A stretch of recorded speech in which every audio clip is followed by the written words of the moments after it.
Boys and girls, welcome to another episode of the Property Management Show. It's a pleasure and honor to have you on.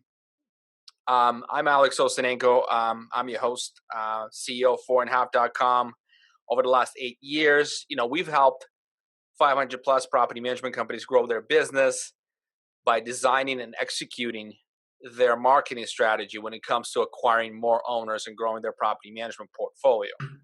Now, in the course of growing my company, right when we hit about 2 million, maybe even before that, 1.8 million in revenue, the systems we've put together to manage hundreds of marketing campaigns across hundreds of locations. Imagine complexity with that, right? So if you're running a property management shop, right, if you're a listener, hopefully, that's what you're doing or you're aspiring to do that.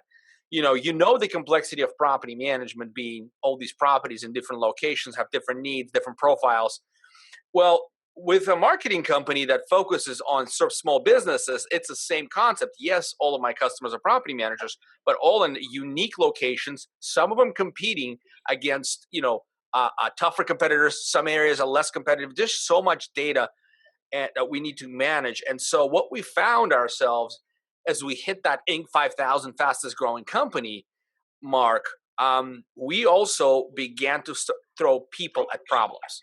So things began to sort of spiral out in terms of how do we keep track of things. So the system we've designed initially stopped working. And so this was a problem. We started hiring people just to plug holes, right? And then eventually I got really lucky, I feel like, and we found the EOS, which is Entrepreneur Operating System, which is popularized by the book called Traction, written by Gino Wickman. Now I can say that 12 months into the implementation, with 2 full trimesters under our belt, we're a different company with significant scalability and quality controls that I could only dream about a year ago. My guest today is an EOS implementer who happened to be one of the most successful property management entrepreneurs I know. And it's my privilege to welcome Andy Moore, who is the CEO of Gulf Coast Property Management, to the show. Andy, how are you? I'm well, thanks, Alex. How are you doing today? Man, great. Looking forward to this conversation. So I wanted to first set the stage for our audience. Those folks who are not familiar with EOS, Entrepreneur Operating System, can you please define, as someone who's invested 300 hours plus, I suppose, right? I imagine into the EOS system and implementing it for your company and helping others. What does that mean to you? What does it solve? Okay, I think you'd hit the nail on the head earlier, Alex, in terms of growing companies hit a wall, and in EOS terms, they call that hitting the ceiling. And what we discovered, as you did, that what the systems that you create in the beginning don't necessarily translate to scale. And when you hit these walls, what do you do? And throwing money at a problem or throwing people at a problem is something that companies often do. I, like you, found the EOS system a few years back, and we implemented it. And what it does, essentially, it gave everyone in my organization clarity about where we are and where we're going. Gotcha. And did you self-implement, or did you hire a certified implementer, or went some other way? We used a certified implementer initially, and then it's strange, and I say this to clients that I work with in the EOS system. As property managers, we look at retention of clients. We look at how sticky a client's going to be, and we want that lifetime value out of a client. It's somewhat refreshing in a way to actually work with companies where there is a game plan, and there's almost a graduation in 18 months or 2 years where we head towards this goal of a company being self-sufficient and operating on EOS without the necessity for an implementer to be there holding the hand the whole time. I'm in that process with a number of companies at the moment where I can see that in 6 to 9 months, my involvement will not be as vital as how it has been over the last year to 18 months. Interesting. I didn't know that. So you actually help companies deploy the system. Correct. Yeah, it's not, the intention isn't there to be full time. Of course, you're there if you want to, and you can go back for refreshers and just to keep them on track. But the idea isn't that it's a lifetime commitment. Yeah. Well, in my case, we are sort of somewhat self-implemented, but my director of technology, Michael Lushington, he is a process guy who's been Visa, Silicon Valley sort of high flying company. You name it, he probably worked there or has consulted for them. And so he is the one who I asked to read the book. I knew this is what we needed. I couldn't do it myself. And he took complete ownership to this. Like, this is like in his eyes, this is the system to run a business that is so legit, so well laid out that not to do it means not having as much chance or any chance to be successful, or at least to fulfill the vision of what this company is about. So he took this on, and I will call him an implementer, by now, but we're only 2 trimesters in, so we're very young, and I'm looking for some advice from you. But the idea that I know some companies self-implemented, like Todd Breen, you know him? Yep. Yep. So he's self-implemented, and I know some companies that had a lot of help implementing, like Steve Rosenberg and Paya Industries. Works both ways. But folks, if you need help, listen to this podcast, and we'll give Andy's information at the end if he was willing to share. And you can reach out to him for help. But I would strongly recommend to at least have initial consultation from somebody outside of your organization to understand if you are capable of taking this on. So Andy, I think first thing I wanted to find out is, just to get the scope of this, how long have you actually had the system in your business up and running? Okay. Yeah, we've been on EOS now for between 4 and 5 years, and we did 2.5, 3 years solid work on the EOS. And if you've got to where you are within a year, you're on track. You're probably ahead of the game. It does take a while for all of the pieces to fall into place. Once I'd been on the system for about 2 to 3 years, I then was asked for someone outside the property management industry to assist them, which I did and enjoyed. And then I started taking some other classes and the coursework to become an implementer. And I've started deploying it to property management companies who are perhaps skeptical of trainers, do outside coaches. Does it translate to the property management industry? And that's something that's been very interesting, watching people look at their businesses as a business rather than a property management business. And that's a mind shift for a lot of people. That is very. So let's start at the very top of the org chart. Okay, I actually don't know, like a lot of friends, a lot of people I work with for a long time, yourself included. But I can kind of read and see, okay, you visionary or you integrator. Let's first of all define that top org chart definitions, if you will, and let me know who you are. Okay, I would definitely say a visionary within my organization, and that's not trying to be lofty. It's more an admission of my own failures, that I don't follow through with everything. I'm not saying I chase squirrels, but I like the ideas, and I like the rush of coming up with something. But then after a month or two and the really hard work of keeping the trains running, once that sinks in, I'm kind of bored and I'm looking for something else to do. Which is why I think a lot of companies, they need a yin and a yang. They need someone who can bring these ideas and can look outside the box. But then they also need someone like Michael, who is because I know Michael is a perfect integrator. He is very detail oriented.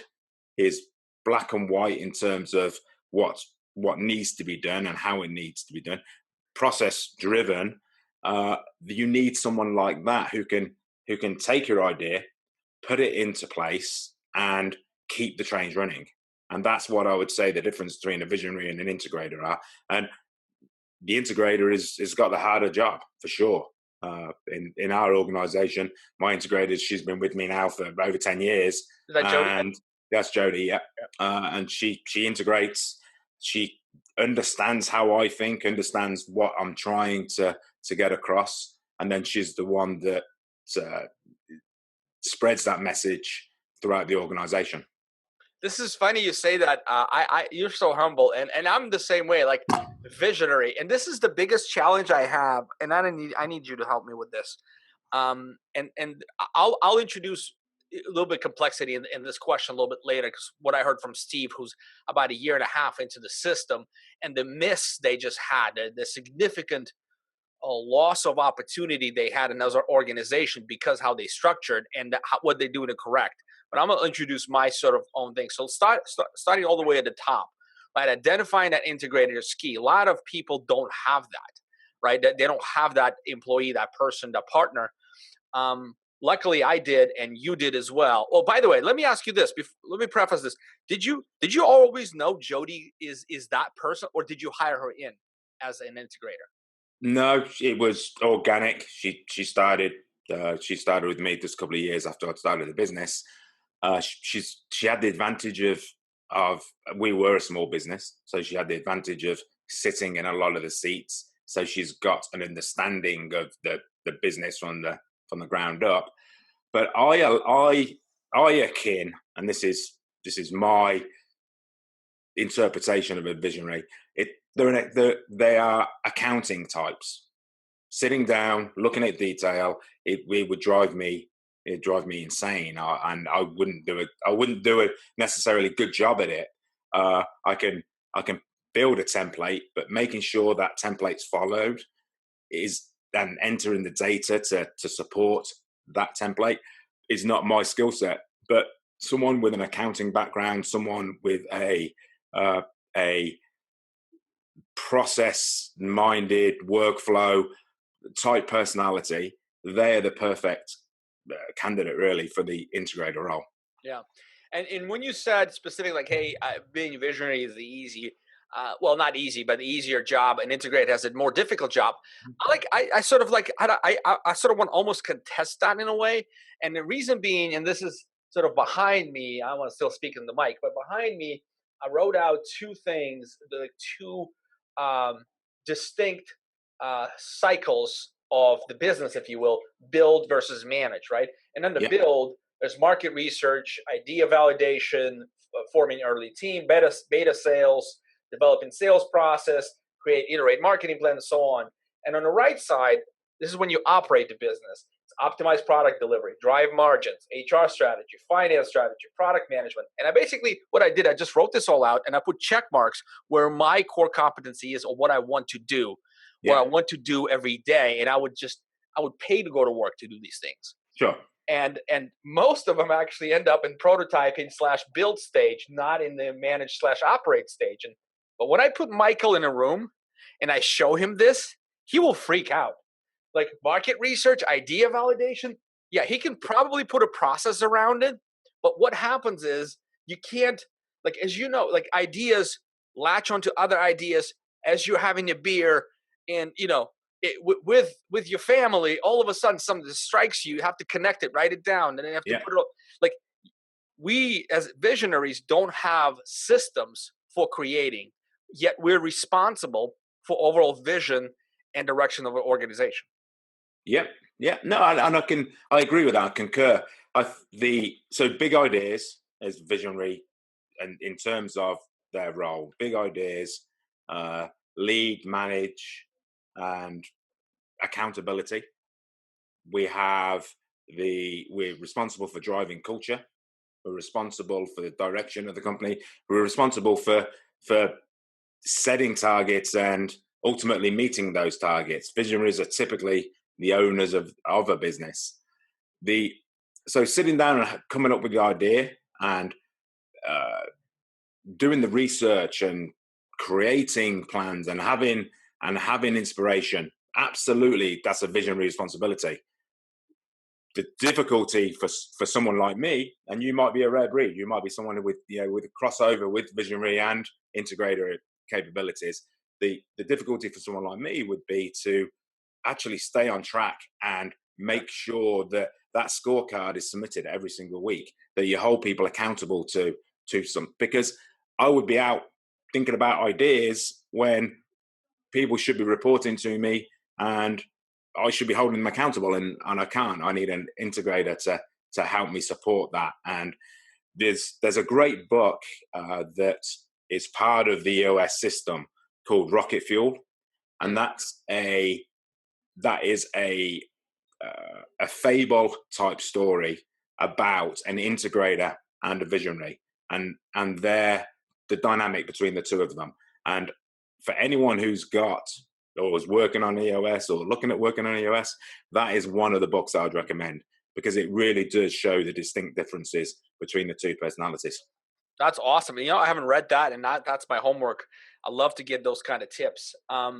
So right, we're starting with the top of the org chart, visionary integrator. Visionary creates the opportunity and ultimately is responsible for driving overall health of the organization. Integrator is ultimately responsible and tasked with systemizing, putting processes in place, and holding people accountable against the agreed upon, rocks or goals that the Yeah, company mate. has. And rock is basically EOS term for a 90-day big target, a goal, and you can have a multiple of those. Now, if I remember, this is like our leadership meeting before EOS was so all over the place. Like I remember, it was just a lot of arguing and talking and ideation. Nothing got done. Like we'd come out, like we would know who would. I mean, maybe one thing or two things would be taken away by somebody, but technically we didn't really have a clear path for getting things done. What I like about EOS, it also keeps me as a visionary, and I don't know if you like that too. Let me test that on you. Discipline. I can't just walk into leadership team and say, guys, we're selling, we're selling your product now, right? We're gonna sell, whatever it is, fur coats. Because I Yeah. feel like we can sell a whole bunch. We have a whole bunch of clients that will buy fur coats, and everybody's like fur coats, and we go start figuring out how to get those fur coats and all that, get an inventory, and then next day I come in and say, hey, nope, we're changing that out. Jeans is in, right? And that's what I used to do to my team. Yeah, I think we all do, and they're great analogies. I think we all do, and there's still a tendency now. I mean, EOS is a roadmap towards something. We start big. We start 10 years in 10 years time that's our target, and we work backwards, and we chunk it out into smaller bite-sized pieces, all the way back to a weekly scorecard. And part of part of Jody's responsibility in my organization is to keep me on track, and that's probably the hardest job. Our operational meetings, our leadership meetings, I given the opportunity, I'll do what you do. I just disrail things, and it ends up being chaos. And I'm not saying we're perfect now. I can go off on a tangent, and I have to defer to her. She runs the meetings, and she brings me back into line, and that's one of the benefits of EOS is the clarity these meetings now have compared to what they used to be. Yeah, clarity, and I would say also organizational the organizational discipline to focus on specific rocks or two or three specific big goals and have and measure everyone against them on a weekly basis is just, like it's such a change that I don't know how else to describe it but profound. It's a Yeah, profound organizational change. I feel where we are today is in it's like we're a different company. Like yeah. I've started one business, now we're another business, and that's okay. I hope you're enjoying this show. We'll take you back there in just under 60 seconds. But first, are you running a property management company that is looking to grow by 100 properties or more over the next 12 months? Are you looking for a partner who can design and implement all of the marketing so you can focus on operations, customer experience, and profit? Are you willing to spend $300 to $600 per owner as you add them to your portfolio? And finally, do you have adequate resources on your end to dedicate to completing your part of the project so your marketing can be activated and all the leads start flowing in, right? If the answers to those questions is yes, that means you are ready to grow and scale. And we here at 4.5 want to help you to do so. Log into 4.5.com, hit free consultation, and set up a time with one of my team members to go through your business and figure out how 4.5 can deliver the growth you're looking for. Now back to the show. Okay, one question I had, Andy, which I don't know how to judge this, and this going back to Steve Rosenberg and his admission of a bit of a problem with the EOS setup they had.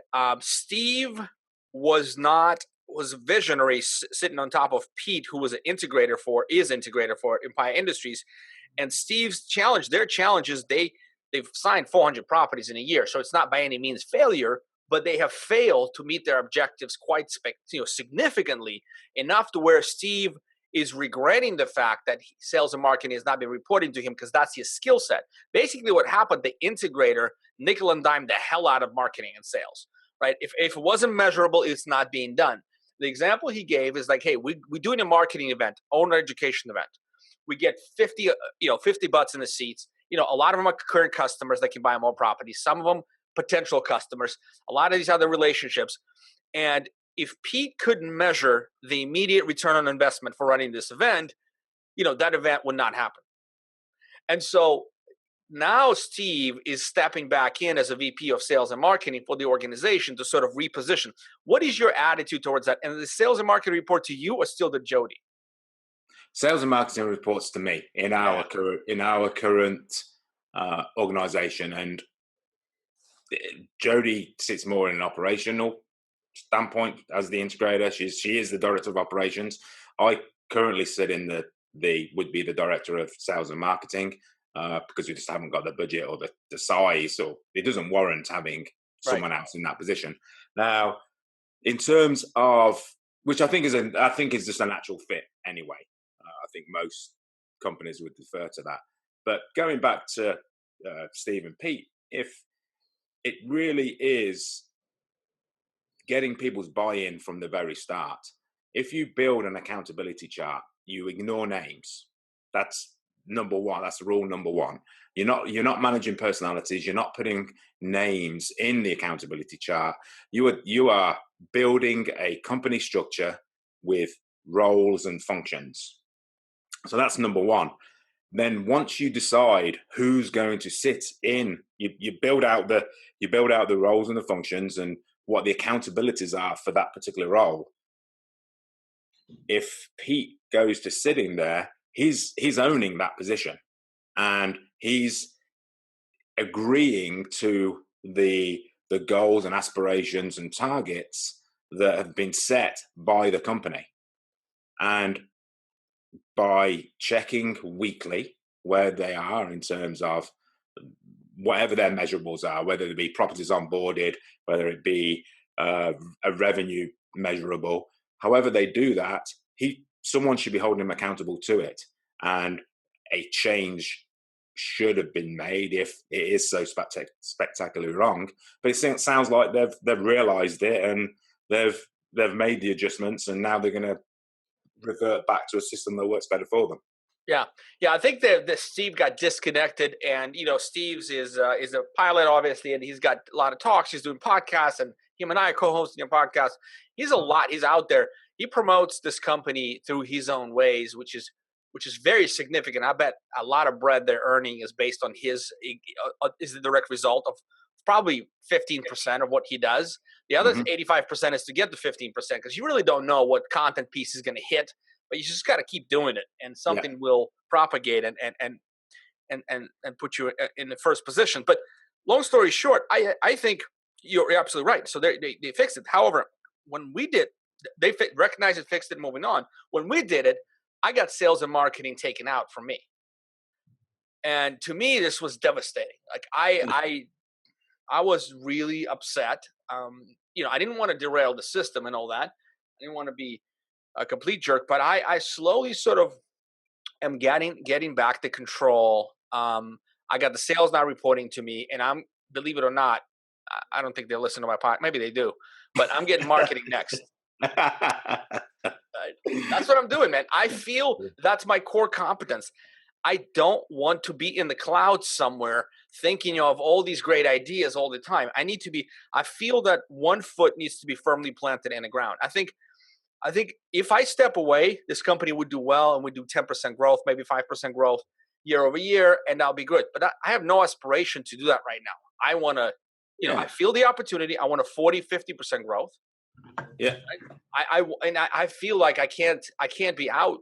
Well, I don't think. Go ahead. Sorry. Yeah, I don't think the intention is to if you sit in the visionary role or the integrator role for that matter, that you are it means that you're being taken out of another role, because some companies just can't afford that. So if you revert back to the E-Myth, have you read the E-Myth? Yes, the E-Myth, absolutely. That's one of the first books I read a while back. So one of the principles in the E-Myth is, even if you're just a one-man band operation and you have aspirations to grow, you should build out an organizational chart or accountability chart, as we refer to it. You should build that out with you in every single box. So you're the janitor, you're the accountant, you're the bookkeeper, you're the receptionist, you're the director of sales and marketing, and you put your name in every single box. And then as your company grows, you'll typically, most entrepreneurs will hire for the position that they're not good at, because that's the one they want. That's the monkey that they want to get off their back. So they will then find someone who fills a couple of boxes, and you put then 3 or 4, that name replaces you in 3 or 4 boxes. And then as a company scales, each name becomes an individual within a box or a role and responsibility. So, and I think most companies of our size, you'll have your name in a number of boxes still, right, until you get to such a you build your 4.5 empire to the size it's going to be, and you can be sitting back, and you can then be in the visionary role, and you won't have the necessity. You'll hire better people you'll hire better people than you. My aim is to hire better people than me to fulfill roles within my organization. That's so profound. That's 100%, and that's exactly it. Once you get to scale and size where you can afford to do this, like I feel like I'll do another business. I want to start. Like my skill set is still in a prototyping, not in operating stage. Mm-hmm. But I want to get this business to where it's off scale and size, and I believe that's I'd say about 4 or 5 million, Andy. That's where you can afford competent VP level operators, right, to fulfill both marketing, sales, operations, HR, those kinds of roles. Yes. Before that, it's you kidding yourself. You get somebody for 60 grand to run your HR. That's not going to happen. No. Yeah, I agree. What now? If I can ask you a question, the EOS has taken off within the property management. Everyone's talking about it. It was 2018's buzzword when it came to how people are running their organizations. Why do you think that happened over the last few years? I don't think it's talked about enough, to be honest with you. And this is why I'm very proud and humbled to have you come out and speak at the PM Grow, right? This is a good time to mention this. Folks, if you're listening, pmgrowsummit.com, it's in April. It's the premier conference for the property management folk of this land and beyond. We have worldwide people in there, worldwide business operators there. And so Andy's going to talk about the EOS, as well as lead a panel with implemented EOS experts to help you decide to do this and help you sort of maybe give you a couple shortcuts on where things can fall apart. But the reason why, Andy, it's being talked about is because how aggressively complex this business is. But more important, this has always been complex, right? But more important, the competitive pressures, Andy. If somebody signs up with Gulf Coast today, okay, they experience certain level of service. Let's say they hire a property manager in Kansas City. They expect Gulf Coast level experience. You've set that bar up, right? And so what happens? They don't get it, right? If no EOS, I mean, you can throw people at the problem, then you can't afford to price competitively. So what do? You half-ass. You just end up having shortcomings into your service and holes. And I think what it is we finally have the people like yourself and many others who think of their property management business as a business first, right? And they set the bar for the experience. And the consumer is hungry for that experience, right? 70% of properties are being self-managed. That's ridiculous. That is changing now. I think all that would have been still acceptable, and for some of the traditional operators to ignore this if it wasn't for the private equity and tier one venture capitalists here in the Valley. I mean, Andreessen Horowitz just financed the property management company, guys. This never happens. It never happened before. And they did. And the value propositions this company has are pretty interesting. So anyway, I think Andy, it's the competitive pressures, and it's also the generational, right? The sons are taking over for the fathers. The sons want to make this a real business. Yeah. Is that what you see? Yeah, my take on it is the property management, typically either mom and pop or an agent-led type business, and even larger scale property management companies still run it as strictly portfolio. And when I say strictly portfolio, I mean they will be going out to get the business. The agent would still be showing properties, collecting rent, handling maintenance calls, and owning their own portfolio with the broker skimming off the top. Now, I think as this industry has professionalized, we are becoming aware that we should be looking at maybe best of breed. We should be looking at great accounting people. We should be looking at great BDMs. We should be looking at good leasing agents and great leasing agents, and maybe our maintenance or handling should be managed by customer service experts rather than a property manager, because you can't be everything to everyone. And I think once you start developing teams, and that's kind of the way the industry has gone over the last 5 years, people are building businesses, developing teams, the lines of communication just increase exponentially.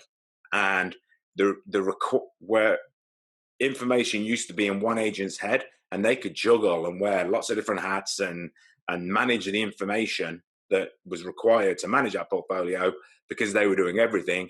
Now we've got 4 or 5 people touching the customer.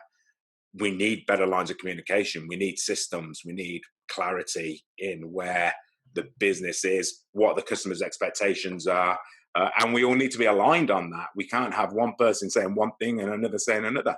So that's why I think this EOS system has become more popular than it would have been previously.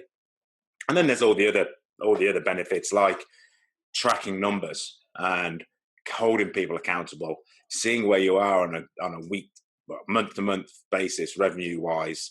I don't know how many property managers were doing that 10 years ago.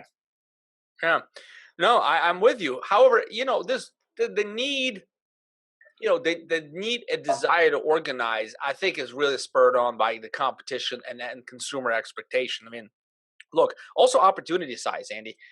Look, if you are a great business mind person with some property management background, or maybe not much, and you can finance the first 150 properties under management fairly quickly, you can get that in a year or less.